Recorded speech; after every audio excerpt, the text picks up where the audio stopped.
이 신령님이 떠날 수도 있는 건가요? 쉬운 답인데요. 정답을 먼저 얘기하자면 당연하다.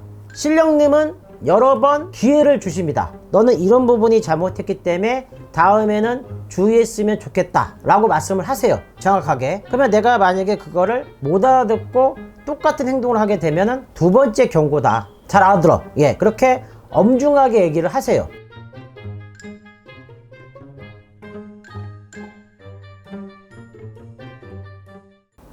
이번 촬영 주제가 사실 신령님에 대해서 얘기를 좀 많이 하는 것 같은데, 예. 선생님께서 항상 누님 말씀해 주신 게 선생님 몸 안에는 또는 몸 주변에는 신령님이 계신다. 예.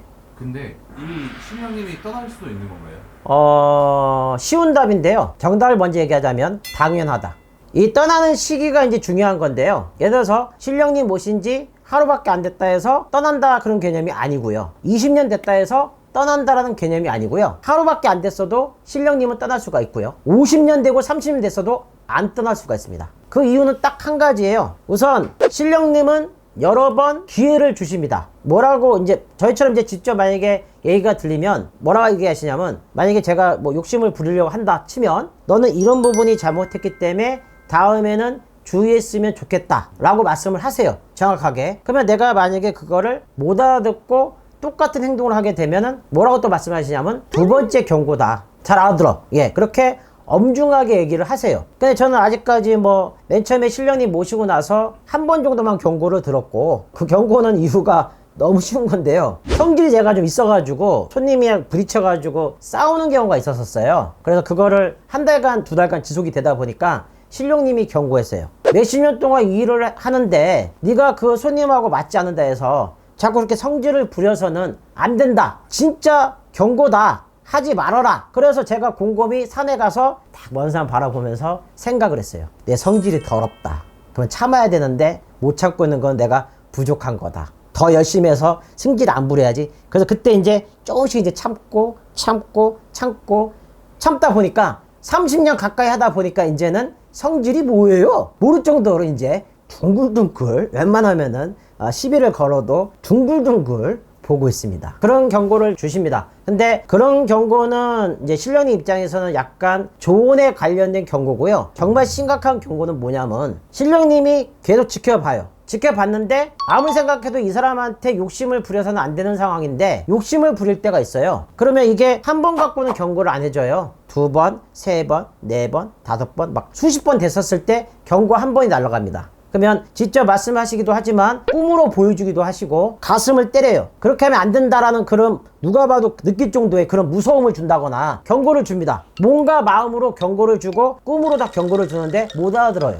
또 수십 번이 또 반복이 돼요. 그러면 또 경고를 주죠. 세 번째 했었을 때 이제 뭐라 얘기냐면 말씀 없이 이렇게 얘기하십니다. 잘 지내라. 예? 어디 가세요? 그냥 그렇게만 알아. 잘 지내. 그러면은 제자된 입장이나 선생님 입장에서 어떻게 생각하냐면 공부하러 잠깐 가셨다가 가끔 신령님도 공부하셨다고 오시거든요. 원래 그런 건가? 영원히 떠나시는 거죠. 그래서 신이 뜬다, 신이 떠난다. 그게 다 여기서 나온 얘기죠.